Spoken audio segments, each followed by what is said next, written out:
guys, it's H4, aka Beardnor himself. Your chin strap commander, your mud chop mercenary, and your facial hair of destiny. And all that stuff. And my intro is gonna get weirder and weirder, a la PewDiePie, I imagine.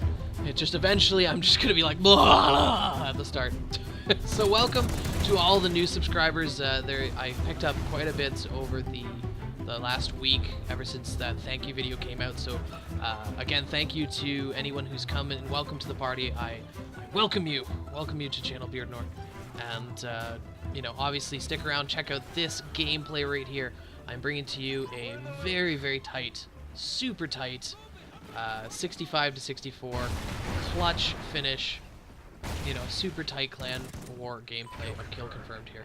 And this one was very, very down to the wire. Nobody giving any inches. Nobody. It was tag for tag, kill for kill, you know, death for death. You know, completely tight gameplay. This was definitely a grinded out win, and you know, most of it took place in this lower office area I'm dropping into now, and that's where most of the battle took place. It's very, very hectic gameplay. Everyone's using one-shot kill weapons, shotguns, or very, very, you know, comfortable classes for them, and I'm throwing around C4 like a madman. And guys are corner camping and stuff like that. So very, very tight game, very crazy. And I think I was playing with 5 or 6 members of the Beardnor clan, and we were taking on another clan. And so it was clan battle right up to the end of this thing. And so very close game. But what I want to talk to you guys about today is how the clan wars, you know, it's not so much clan wars. It's more how this Call of Duty hasn't had the numbers, hasn't had the server numbers that previous Call of Duties have, and maybe why, and how that affects clan wars and everything else, your daily gaming things. So they've introduced new gameplays, right? New game types, I should say. So you have Cranked, and you have Hunted, and you have Infected's back, and then you have, you know, all these different game modes that they have in Ghosts. But what ends up happening is, because the server numbers are so low on Ghosts, when you have all these different game modes, then it spreads everyone out a little bit more, and then more, and now they're talking about dropping drop zone into the playlist, you know, options now, and that's going to be another thing that siphons a few players off, and it spreads everything out again, and you get too little people into each playlist. You know, it's already bad enough as is. Even, you know, last night we were trying to play Cranked to get a node in the final hours, and there was only like 400, you know, maybe 500 people playing in the playlist.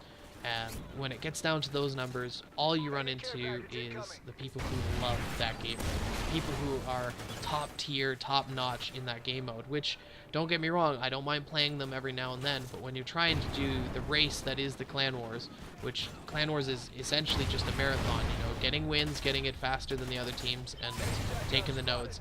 It's not about, yeah, obviously you need skill to take down the wins, and you need a clan that's, you know, got some skill and isn't going to take a lot of losses.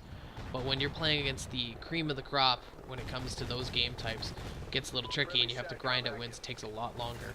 And, you know, my clan can attest to that. Most of what we ran into last night was gold gun, you know, max prestige, you know, ranked in the top, you know, 6,000 of that playlist, or less probably. Some of them were even the, you know, hundreds and stuff like that. Very, very people who like those game modes, and I don't mind that, but you know, it's because of the server numbers. When you have only 500 people in the playlist, that's all you're gonna run into, and every game is a goddamn grind. And I want to kind of address why, and why I think it is, and I think it's because of the console split. Now, I don't think that this Call of Duty is necessarily terrible or anything like that. I actually enjoy it. It's got more of that Modern Warfare flavor. I enjoy that. But the reason I think that this is happening, and why, say, Black Ops 2 has like 150k playing on, you know, Xbox 360, is very much because of the console split. You know, when you have Black Ops, it's all on Xbox 360, it's all on PS3. The console, the numbers are going to be much higher. There's no split of the player base between one thing or another. You know, aside from the game mode splitting people down into smaller and smaller groups, You have the console split itself, you know, PS4 and PS3 split apart. Now there's people playing Ghosts on one and the other. And now you've taken that 100,000 player base, or 80,000, or 150,000, whatever the number is going to be, it's split amongst both of them. And so during the low times on PS4, you're getting down to like 28,000 people, maybe. At one time, I saw 19,000 people playing, and that's ridiculous. That's really, really low numbers for Call of Duty, and very, very hard to find games. Sometimes you can't even find games, you know, 500 in a list, and it's like no games found. So that sucks, right? And they're even bringing out micro DLC for Black Ops 2 because of the numbers are still so strong there. Now, I don't know if the Xbox One and Xbox 360 have the same problem on Ghost, but I'm sure the numbers are low, and that seems to be the vibe on YouTube. And I think that's why. So tell me what you guys think in the comments below. Do you think there's too many game types? And do you think it's the console split that's really hurt this game? And do you think the next one that's going to be mostly next gen will change that notion, or be different and be more numbers? Or do you just think it's because this is fucking Ghost and it's not a great game? You can tell me in the comments below. I'm down with whatever. But coming to the end of the gameplay here, we're 60-60, 60 all, tied up real tight. And we're trying, it's tag for tag again. Look, I just collected a tag and they collect a tag, and it's tight, and they actually get the upper hand on us, and I get worried for a sec here that we may lose this game, especially right there. I get panic knifed, and that's the worst, and I didn't want to be the cause of the death of our team on this one.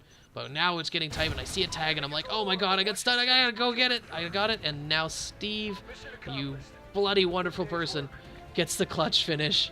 And holy crap, what a tight game, guys. You know, I haven't played a tight game like this in a long time, and it was really, really nice and refreshing to win one like this.